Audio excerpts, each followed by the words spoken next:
Audio one आत्मदर्शन। लेखक वेद मूर्ति तपोनिष्ठ पंडित श्री राम शर्मा आचार्य। अपने संबंध में पूरी जानकारी प्राप्त कर लेने के बाद कुछ जानना शेष नहीं रह जाता। जीव असल में ईश्वर ही है। विचारों से बंधकर वह अधूरे रूप में दिखाई देता है, परंतु उसके भीतर अमूल्य निधि भरी हुई है। शक्ति का वह केंद्र है और इतना है जिसकी हम कल्पना भी नहीं कर सकते। सारी कठिनाई, सारा दुख इसी बात का है कि हम अपने को नहीं जानते। जब हम आत्म स्वरूप को समझ जाते हैं तब किसी प्रकार का कोई कष्ट नहीं रहता।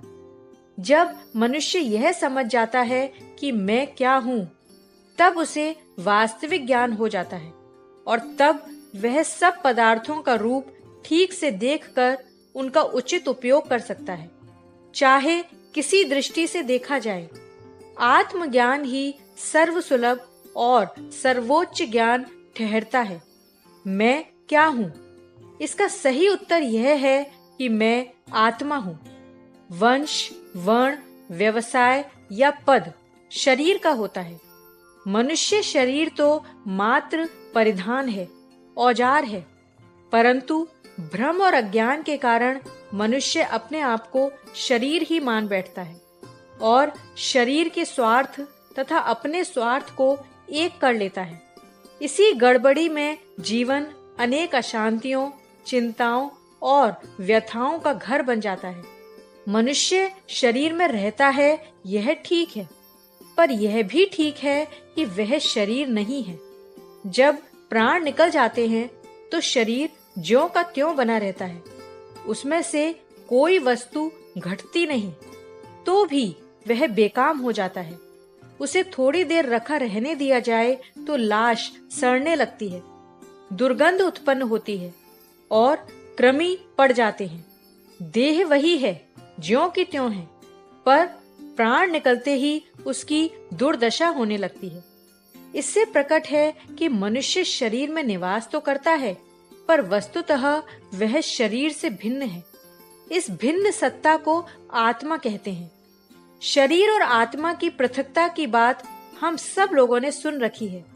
सिद्धांततः हम सब उसे मानते भी हैं। शायद कोई ऐसा विरोध करे कि देह से जीव पृथक नहीं है, किंतु लोगों के व्यवहार ऐसे होते हैं मानो वे वस्तुतः शरीर ही है। वह शरीर के बारे में सोचता है, उसी के संबंध में संभाषण करता है और जो कुछ करता है शरीर के लिए करता है। शरीर को ही उसने मैं मान रखा है। शरीर आत्मा का मंदिर है। उसकी स्वस्थता, स्वच्छता और सुविधा के लिए कार्य करना उचित एवं आवश्यक है, परंतु यह अहितकर है कि केवल मात्र शरीर के ही बारे में सोचा जाए, उसे अपना स्वरूप मान लिया जाए और अपने वास्तविक स्वरूप को भुला दिया जाए। यह भूल भुलैया का खेल जीवन को बड़ा कर्कश और नीरस बना देता है। आत्मा शरीर से पृथक है। शरीर और आत्मा के स्वार्थ भी पृथक हैं। शरीर और स्वार्थों का प्रतिनिधित्व इंद्रियां करती हैं। 10 इंद्रियां और 11वां मन, यह सदा ही शारीरिक दृष्टिकोण से सोचते और कार्य करते हैं। स्वादिष्ट भोजन, बढ़िया वस्त्र, सुंदर सुंदर मनोहर दृश्य, मधुर श्रवण, रूपवती स्त्री, नाना प्रकार के भोग विलास, यह इंद्रियों की आकांक्षा है। ऊंचा पद, विपुल धन, दूर दूर तक यश, रौब, दौब, यह सब मन की आकांक्षाएं हैं। इन्हीं इच्छाओं को तृप्त करने में प्रायः सारा जीवन लगता है। जब यह इच्छाएं अधिक उग्र हो जाती हैं तो मनुष्य उनकी किसी भी प्रकार से तृप्ति करने की ठान लेता है और उचित अनुचित का विचार छोड़कर जैसे भी बने वैसे स्वार्थ साधने की नीति पर उतर आता है। यही समस्त पापों का मूल केंद्र बिंदु है। शरीर भाव से जागृत रहने वाला मनुष्य यदि आहार, निद्रा, भय, मैथुन के साधारण कार्यक्रम पर चलता रहे तो भी उस पशुवत जीवन में निरर्थकता ही है, सार्थकता कुछ नहीं। यदि उसकी इच्छाएं अधिक उग्र या आतुर हो जाएं, तब तो समझिए कि वह पूरा पाप पुंज शैतान ही बन जाता है। अनीति पूर्वक स्वार्थ साधने में उसे कुछ हिचक नहीं होती। इस दृष्टिकोण के व्यक्ति न तो स्वयं सुखी रहते हैं और न दूसरों को सुखी रहने देते हैं। काम और लोभ ऐसे तत्व हैं कि कितना ही अधिक से अधिक भोग क्यों न मिले, वे तृप्त नहीं होते। जितना ही मिलता है उतनी ही तृष्णा, अशांति, चिंता, कामना तथा व्याकुलता भी दिन दूनी और रात चौगुनी होती चलती है। इन भोगों में जितना सुख मिलता है, उससे अनेक गुना दुख भी साथ ही साथ उत्पन्न होता चलता है। इस प्रकार शरीर भावी दृष्टिकोण मनुष्य को पाप, ताप, तृष्णा तथा अशांति की ओर घसीट ले जाता है। जीवन की वास्तविक सफलता और समृद्धि आत्म भाव के जागृत रहने में है। जब मनुष्य अपने को आत्मा अनुभव करने लगता है, तो उसकी इच्छा, आकांक्षा और अभिरुचि उन्हीं कामों की ओर मुड़ जाती है जिनमें आध्यात्मिक सुख मिलता है। किंतु चोरी, हिंसा, व्यभिचार, छल एवं अनीति भरे दुष्कर्म करते हुए अंतःकरण में एक प्रकार का कोहराम मच जाता है। पाप करते हुए पांव कांपते हैं। इसका तात्पर्य यह है कि इन कामों को आत्मा नापसंद करता है। यह उसकी रुचि के विपरीत है। किंतु परोपकार, परमार्थ, सेवा, सहायता, दान, उदारता, त्याग, तप से भरे हुए पुण्य कर्मों से हृदय के भीतरी कोने में बड़ा ही संतोष, हल्कापन, आनंद एवं उल्लास उठता है। इसका अर्थ है कि यह पुण्य कर्म आत्मा के स्वार्थ के अनुकूल है। वह ऐसे ही कार्यों को पसंद करता है। आत्मा की आवाज सुनने वाले और उसी की आवाज पर चलने वाले सदा पुण्य कर्मी होते हैं। आत्मा को सत्कर्मों में तत्कालीन सुख आता है। शरीर की मृत्यु होने के उपरांत जीव को सद्गति मिलने में भी हेतु सत्कर्म ही हैं। लोक और परलोक में आत्मिक सुख शांति सत्कर्मों पर भी निर्भर है। इसलिए आत्मा का स्वार्थ पुण्य प्रयोजन में है। शरीर का स्वार्थ इसके विपरीत है। इंद्रियां और मन संसार के भोगों को अधिकाधिक मात्रा में चाहते हैं। इस कार्य प्रणाली को अपनाने से मनुष्य नाशवान शरीर की इच्छाएं पूर्ण करने में जीवन को खर्च करता है और पापों का भार इकट्ठा करता रहता है। इससे शरीर और मन का अभिरंजन तो होता है, पर आत्मा को इस लोक और परलोक में कष्ट उठाना पड़ता है। आत्मा के स्वार्थ के सत्कर्मों में शरीर को भी कठिनाइयां उठानी पड़ती हैं। तप, त्याग, संयम, ब्रह्मचर्य, सेवा, दान आदि के कार्यों में शरीर को कसा जाता है। तब ये सत्कर्म सधते हैं। दोनों के स्वार्थ आपस में एक दूसरे के विरोधी हैं। जो व्यक्ति अपने आप को शरीर समझते हैं, वे आत्मा के सुख की परवाह नहीं करते और शरीर सुख के लिए भौतिक संपदाएं, भोग सामग्रियां एकत्रित करने में जीवन व्यतीत करते हैं। ऐसे लोगों का जीवन पशुवत पाप रूप हो जाता है। धर्म, ईश्वर, सदाचार, परलोक, पुण्य, परमार्थ की चर्चा वे भले ही करें, पर यथार्थ में उनका पुण्य, परलोक स्वार्थ साधन की ही चार दीवारी के अंदर होता है। यश के लिए, अपने अहंकार को तृप्त करने के लिए, दूसरों पर अपना सिक्का जमाने के लिए वे धर्म का कभी कभी आश्रय ले लेते हैं। वैसे उनकी मनः स्थिति सदैव शरीर से संबंध रखने वाले स्वार्थ साधनों में ही निमग्न रहती है। परंतु जब मनुष्य आत्मा के स्वार्थ को स्वीकार कर लेता है, तो उसकी अवस्था विलक्षण एवं विपरीत हो जाती है। भोग और ऐश्वर्य के प्रयत्न उसे बालकों के खिलवाड़ जैसे प्रतीत होते हैं। जिसे आत्मज्ञान हो जाता है, वह छोटी घटनाओं से अत्यधिक प्रभावित, उत्तेजित या अशांत नहीं होता। लाभ हानि, जीवन मरण, विरह बिछोह, मान अपमान, लोभ, क्रोध, काम भोग, राग द्वेष की कोई घटना उसे अत्यधिक प्रभावित नहीं करती, क्योंकि वह जानता है कि यह सब परिवर्तनशील संसार में नित्य का स्वाभाविक क्रम है। काल चक्र के परिवर्तन के साथ साथ अनिश्चित घटनाएं भी घटित होती रहती हैं। इसलिए उन परिवर्तनों को एक मनोरंजन की तरह, नाट्य रंगमंच की तरह, कौतूहल और विनोद की तरह देखता है। किसी अनिश्चित स्थिति को सामने आया देखकर वह बेचैन नहीं होता। आत्मज्ञानी उन मानसिक कष्टों से सहज ही बचा रहता है जिनमें से शरीर भावी लोग सदा व्यथित और बेचैन रहते हैं, और कभी-कभी तो अधिक उत्तेजित होकर आत्महत्या जैसे दुखद परिणाम उपस्थित कर लेते हैं। जीवन को शुद्ध, सरल, स्वाभाविक एवं पुण्य प्रतिष्ठा से भरा पूरा बनाने का राजमार्ग यह है कि हम अपने आप को शरीर भाव से ऊंचा उठावें और आत्म भाव में जागृत हों। इससे सच्चा सुख, शांति और जीवन लक्ष्य की प्राप्ति होती है। अध्यात्म विद्या के आचार्यों ने इस तथ्य को भली प्रकार अनुभव किया है और अपनी साधनाओं में सर्वप्रथम स्थान आत्मज्ञान को दिया है। मैं क्या हूँ? इस प्रश्न पर विचार करने पर यही निष्कर्ष निकलता है कि मैं आत्मा हूँ। यह भाव जितना ही सुदृढ़ होता जाता है, उतने ही उसके विचार और कार्य आध्यात्मिक एवं पूर्ण रूप होते जाते हैं।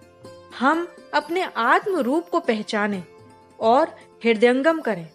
आत्मज्ञान हो जाने पर वह सच्चा मार्ग मिलता है जिस पर चलकर हम जीवन लक्ष्य को, परम पद को आसानी से प्राप्त कर सकते हैं। अपने को आत्मा समझने वाले व्यक्ति सदा आनंदमयी स्थिति का रसास्वादन करते हैं। जानने योग्य इस संसार में अनेक वस्तुएं हैं, पर उन सब में प्रधान अपने आप को जानना है। जिसने अपने को जान लिया, उसने जीवन का रहस्य समझ लिया।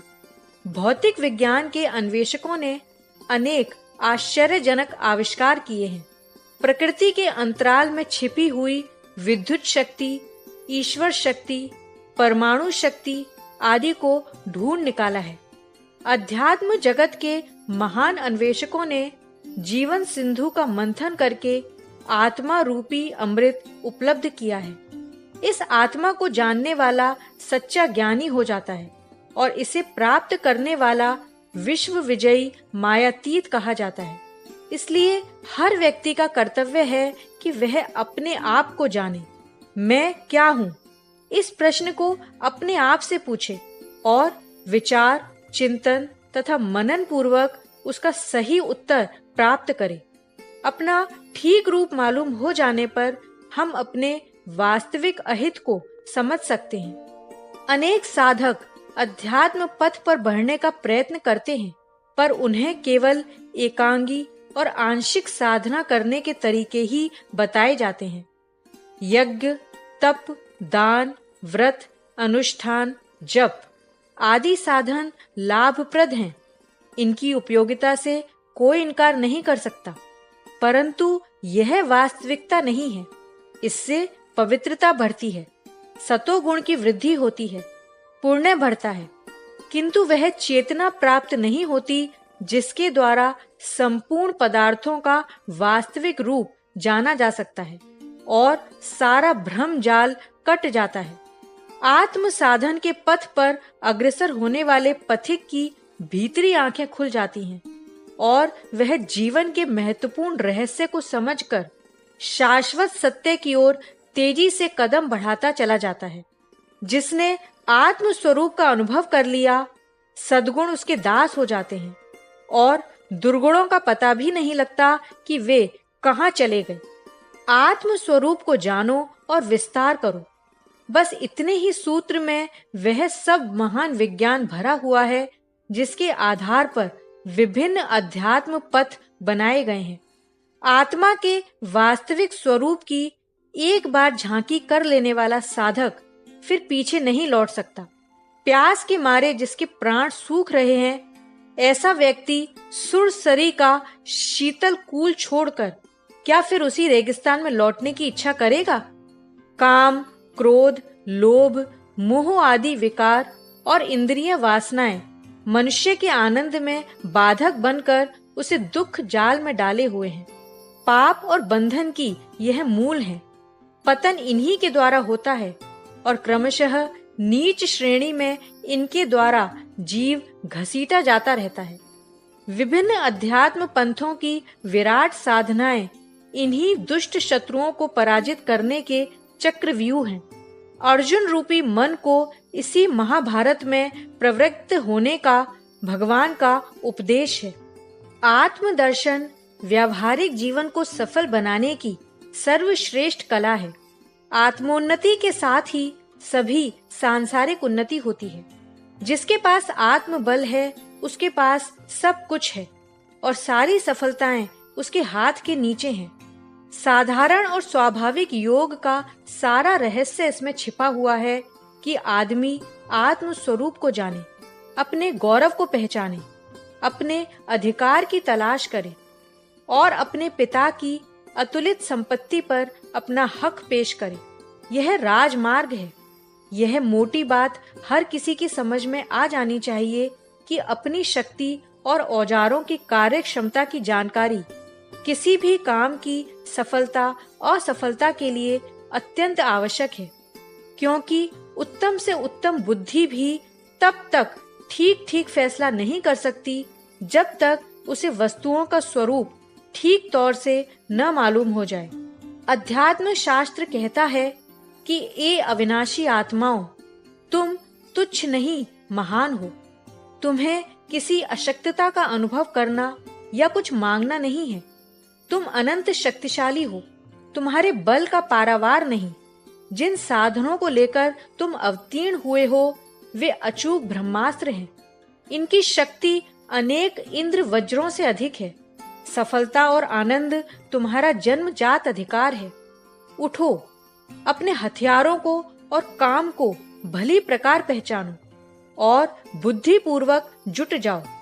फिर देखें कैसे वह चीजें नहीं मिलती जिन्हें तुम चाहते हो।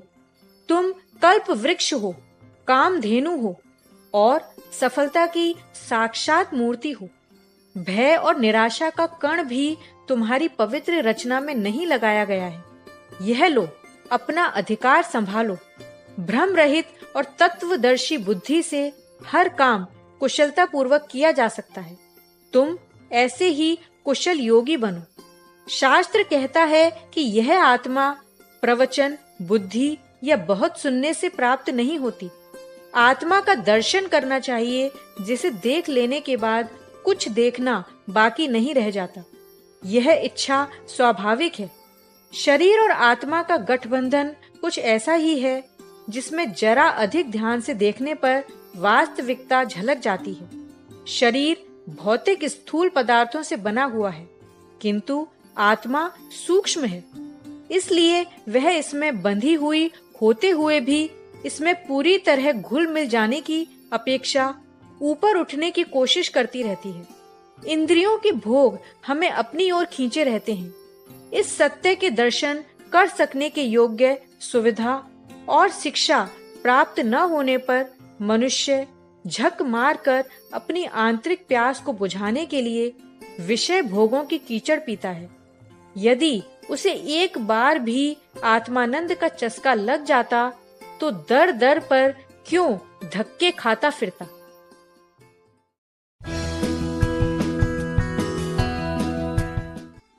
ऑडियो 2 आत्मदर्शन।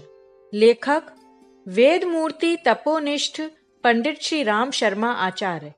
आत्मदर्शन का मतलब अपनी सत्ता, शक्ति और साधनों का ठीक ठीक स्वरूप अपने मानस पटल पर इतनी गहराई के साथ अंकित कर लेना है कि वह जीवन में कभी भी भुलाया न जा सके।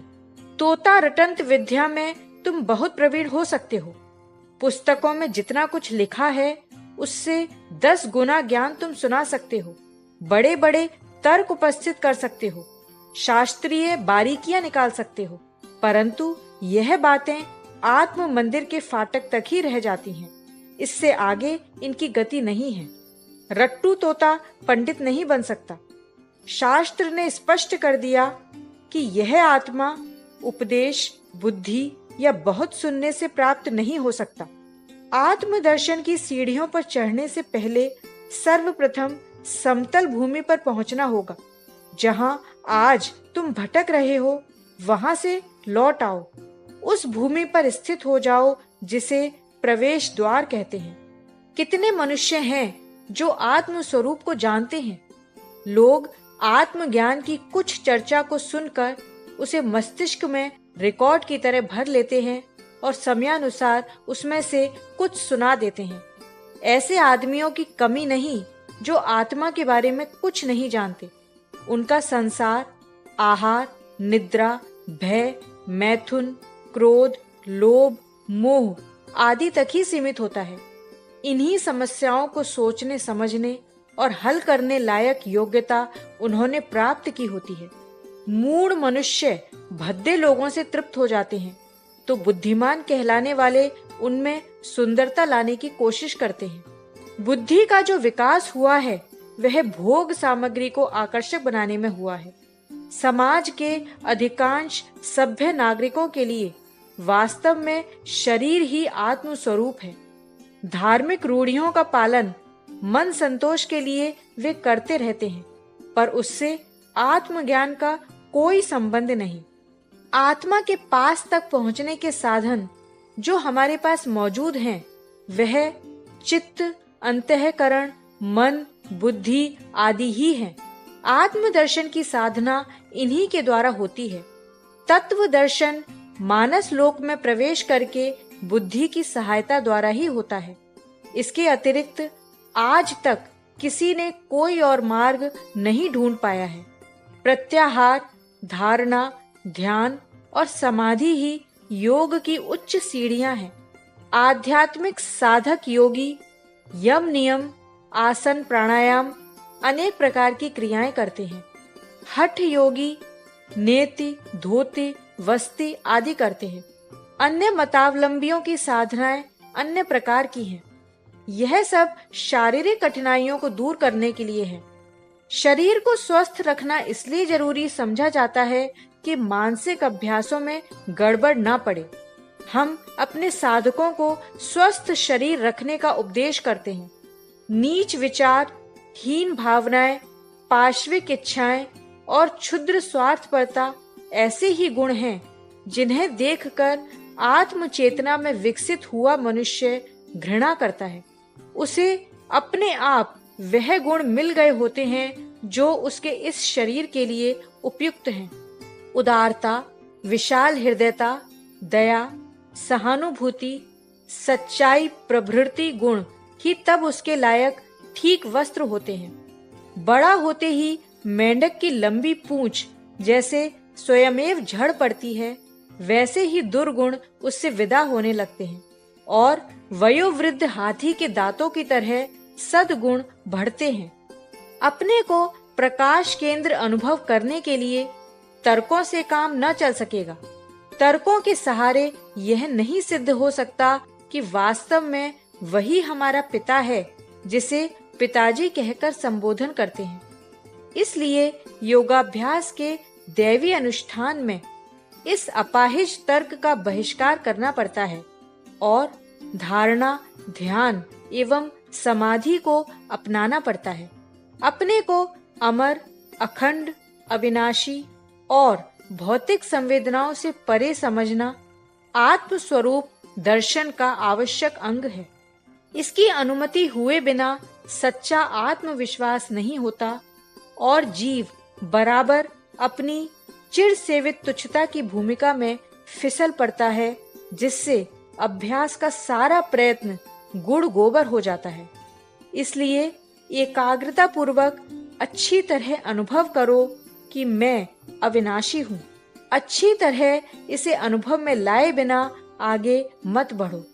जब आगे बढ़ने लगो तब भी कभी कभी लौटकर अपने इस स्वरूप का फिर परीक्षण कर लो। यह भावना आत्म स्वरूप के साक्षात्कार में बड़ी सहायता देगी। आत्मज्ञानी दुनिया के भारी कष्टों की दशा में हंसता रहेगा और अपनी भुजा उठाकर कष्टों से कहेगा, जाओ, चले जाओ। जिस अंधकार से तुम उत्पन्न हुए हो उसी में विलीन हो जाओ। शरीर और आत्मा के बीच की चेतना मन है। साधकों की सुविधा के लिए मन को 3 भागों में बांटा जाता है। मन के पहले भाग का नाम प्रवृत्त मानस है। यह पशु पक्षी आदि अविकसित जीवों और मनुष्यों में समान रूप से पाया जाता है। गुप्त मन और सुप्त मानस भी उसे कहते हैं। शरीर यात्रा के लिए स्वाभाविक जीवन का बनाए रखना इसी के हाथ में है। हमारी जानकारी के बिना भी शरीर का व्यापार अपने आप चलता रहता है। आदतें पड़ जाने का कार्य इसी मन के द्वारा होता है। यह मन देर में किसी बात को ग्रहण करता है, पर जिसे ग्रहण कर लेता है उसे आसानी से छोड़ता नहीं। राजसी और तामसी लालसाएं इसी मन से संबंध रखती हैं। इंद्रियों के भोग, घमंड, क्रोध, भूख, प्यास, मैथुनेच्छा, निद्रा आदि प्रवृत्त मानस के रूप हैं। प्रवृत्त मन से ऊपर दूसरा मन है जिसे प्रबुद्ध मानस कहना चाहिए। इस पुस्तक को पढ़ते समय तुम उसी मन का उपयोग कर रहे हो। इसका काम सोचना, विचारना, विवेचना करना, तुलना करना, कल्पना, तर्क तथा निर्णय आदि करना है। हाजिर जवाबी, बुद्धिमत्ता, चतुरता, अनुभव, स्थिति का परीक्षण, यह सब प्रबुद्ध मन द्वारा होते हैं। याद रखो, जैसे प्रवृत्त मानस अहम नहीं है, उसी प्रकार प्रबुद्ध मानस भी वह नहीं है। तीसरे सर्वोच्च मन का नाम अध्यात्म मानस है। इसका विकास अधिकांश लोगों में नहीं होता। इस विभाग को हम लोग उच्चतम विभाग मानते हैं और आध्यात्मिकता, आत्म प्रेरणा, ईश्वरीय संदेश, प्रतिभा जानते हैं। उच्च भावनाएं मन के इसी भाग में उत्पन्न होकर चेतना में गति करती हैं। प्रेम, दया, करुणा, न्याय, निष्ठा, उदारता, धर्म प्रवृत्ति, सत्य, पवित्रता, आत्मीयता आदि सब भावनाएं इसी मन से आती हैं। तुम्हें यह भ्रम नहीं करना चाहिए कि हम किसी मन की निंदा और किसी की स्तुति करते हैं और भार या बाधक सिद्ध करते हैं। बात ऐसी नहीं है। सब सोचते तो यह है कि मन की सहायता से तुम अपनी वास्तविक सत्ता और आत्मज्ञान के निकट पहुंचे हो और आगे भी बहुत दूर तक उसकी सहायता से अपना मानसिक विकास कर सकोगे। इसलिए मन का प्रत्येक विभाग अपने स्थान पर बहुत अच्छा है, बशर्ते कि उसका ठीक उपयोग किया जाए। साधारण लोग अब तक मन के नीच भागों को ही उपयोग में लाते हैं। उनके मानस लोक में अभी ऐसे असंख्य गुप्त प्रकट स्थान हैं जिसकी स्वप्न में भी कल्पना नहीं की जा सकी है। अतएव मन को कोसने के स्थान पर आचार्य लोग दीक्षितों को सदैव यह उपदेश देते हैं कि उस गुप्त शक्ति को त्याज्य न ठहराकर ठीक प्रकार से क्रियाशील बनाओ। जब तक स्वयं अनुभव न हो जाए तब तक ज्ञान ज्ञान नहीं है। एक बार जब तुम्हें उस सत्य के दर्शन हो जाएंगे तो वह फिर दृष्टि से ओझल नहीं हो सकेगा और कोई वाद विवाद उस पर अविश्वास नहीं करा सकेगा। अब तुम्हें अपने को दास नहीं स्वामी मानना पड़ेगा। तुम शासक हो और मन आज्ञा पालक। मन द्वारा जो अत्याचार अब तक तुम्हारे ऊपर हो रहे थे उन सब को फड़फड़ाकर फेंक दो और अपने को उनसे मुक्त हुआ समझो। तुम्हें आज राज्य सिंहासन सौंपा जा रहा है। अपने को राजा अनुभव करो। दृढ़ता पूर्वक आज्ञा दो कि स्वभाव, विचार, संकल्प, बुद्धि, कामनाएं समस्त कर्मचारी शासन को स्वीकार करें और नए संधि पत्र पर दस्तखत करें कि हम वफादार नौकर की तरह अपने राजा की आज्ञा मानेंगे और राज्य प्रबंध को सर्वोच्च एवं सुंदरतम बनाने में रत्ती भर भी प्रमाद न करेंगे। तुम्हें अब इस तरह अनुभव करना चाहिए कि मैं अब तक अपने को जितना समझता हूँ उससे कई गुना बड़ा हूँ। अहम की सीमा समस्त ब्रह्मांडों तक पहुँचती है। वह परमात्म शक्ति की सत्ता में समाया हुआ है और उसी से इस प्रकार पोषण ले रहा है जैसे गर्भस्थ बालक अपनी माता के शरीर से। वह परमात्मा का निज तत्व है। तुम्हें आत्मा और परमात्मा की एकता का अनुभव करना होगा और क्रमशः अपनी अहमता को बढ़ाकर अत्यंत महान कर देने को अभ्यास में लाना होगा। तब उस चेतना में जग सकोगे जहां पहुंचकर योग के आचार्य कहते हैं, सो अहम, मैं क्या हूँ। इस सत्यता का ज्ञान प्राप्त करना सच्चा ज्ञान है। जिसने सच्चा ज्ञान प्राप्त कर लिया है उसका जीवन प्रेम, दया, सत्य से परिपूर्ण होना चाहिए। सच्ची सहानुभूति ही सच्चा ज्ञान है और सच्चे ज्ञान की कसौटी उसका जीवन व्यवहार में उतारना ही हो सकता है। परमात्मा का पुत्र होने के नाते उसे वह सारी निधियां मिली हैं जिनसे वह सांसारिक जीवन सुख, सुविधा और शान के साथ बिता सकता है। परमात्मा के जो गुण और शक्तियां बताई जाती हैं वह मनुष्य में, आत्मा में भी ठीक उसी तरह सन्निहित हैं। ऐसे कोई अधिकार शेष नहीं जो ईश्वर ने अपने युवराज को न दिए हों। वह अपने बेटों को निराश्रित, निरीह और निर्बल कैसे देख सकता था। अपनी संपूर्ण शक्तियों का अनुदान उसने अपने बेटे मनुष्य को दिया ताकि वह इस संसार में उल्लास का जीवन जी सके। स्वयं सुख भोग कर आने वालों को भी वैसा ही उत्तराधिकार सौंपता हुआ जा सके। यह साधन सबको समान रूप से मिले हैं जिनके माध्यम से मनुष्य अपने लौकिक तथा पारलौकिक दोनों प्रकार के उद्देश्य पूरे कर सके। परमात्मा पूर्ण वैभव संपन्न है, पर मनुष्य के पास पेट भरने और सुख से रहने के साधन नहीं। परमात्मा असीम शक्तिशाली है, पर मनुष्य तो छोटे छोटे कार्यों के लिए भी औरों का मुंह ताकता है। किसी भी गुण राशि में तो उसका और परमात्मा का मेल नहीं खाता। फिर विश्वास कैसे किया जाए कि मनुष्य परमात्मा का पुत्र है, अमृत तत्व का उत्तराधिकारी युवराज है। वस्तुतः आपकी शक्ति, गुण और क्षमता असीम है, पर यह है उत्तराधिकार रूप में ही। परमात्मा संपूर्ण विश्व का पालन करता, सबका भरण पोषण करने वाला है। इसलिए उसे भी यह सतर्कता बरतनी पड़ी कि वह अपनी शक्तियां योग्य हाथों में सौंपे और उसे भले कार्यों में प्रयुक्त हुआ देखे। जब कोई ऐसा उत्तराधिकारी व्यक्ति उसे दिखाई दे जाता है तो अपनी तिजोरी की चाबी भी उसे सौंप देता है। उत्तराधिकार तो किसी अच्छे व्यक्ति को ही दिया जा सकता है। एक पिता की कई संतानें होती हैं, कोई कपटी, कोई चोर, कोई लवार। कई उनमें से शील स्वभाव, गुणवान और आज्ञाकारी भी होते हैं। पिता बड़ी सावधानी से उन सबका निरीक्षण करता रहता है और जिसे योग्य समझता है उसे गृहस्थी का भार सौंपने, सारा धन दे जाने में प्रसन्नता अनुभव करता है। जो उसकी शान, ऐश्वर्य और यश परंपरा से विमुख होकर अकृत्य करता है, उसे देता तो कुछ नहीं, उल्टे उसे दंड और भुगतना पड़ता है। मनुष्य का बेटा जब अपने पिता की संपत्ति का स्वामित्व पाता है तो उसकी खुशी का ठिकाना नहीं रहता।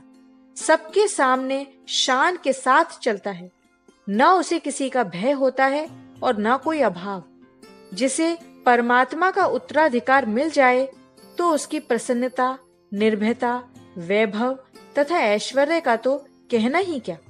उसे भय और अभाव हो भी कहां सकता है।